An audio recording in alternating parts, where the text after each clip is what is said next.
अजय कहाँ है? मोर एक खास दोस्त से मिला तो सब तो चल। अजय भाई इकर से मिल, ये मोर वाइफ है।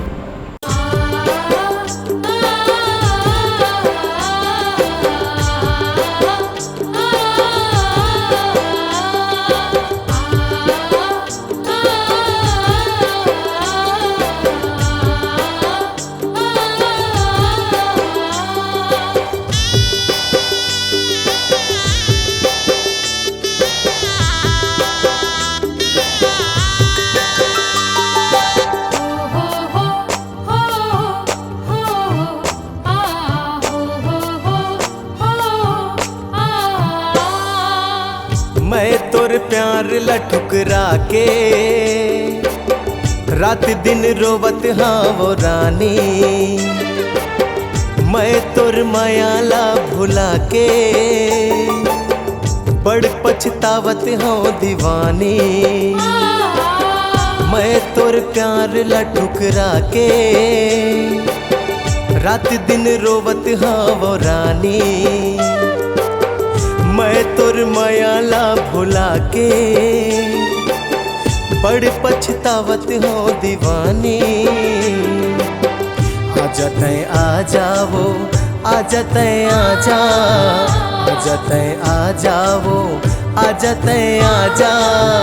देखे बर तरसत हो दीवानी, देखे बर तरसत हो दीवानी। मैं तोर प्यार ला ठुकरा के रात दिन रोवत हाँ वो रानी। मैं तोर माया ला भुला के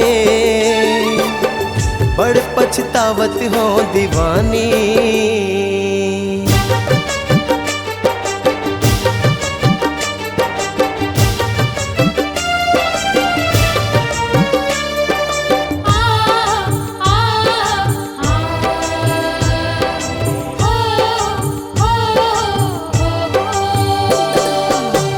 जान्यो मैं तोर माया ला नहीं जान्यो तोर प्यार, तोर माया के कदर ला नहीं जान्यो जोड़ीदार, तोर माया के कदर ला नहीं जान्यो जोड़ीदार।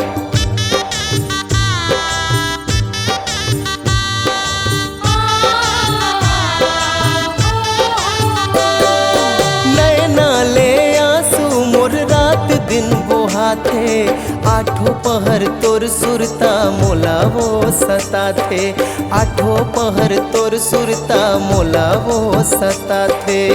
सब सुख चैन ला भुला के तोर बर तड़पत हूँ दीवानी। मैं तोर प्यार ला ठुकरा के रात दिन रोवत हाँ वो रानी।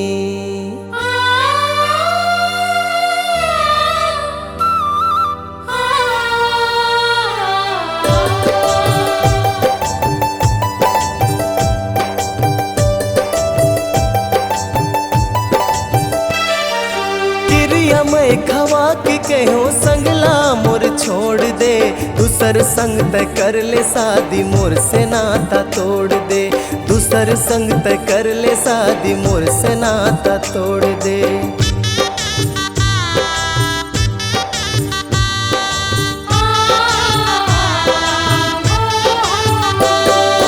तोर नसीब है बड़े घर में मैं गरीब हो रानी।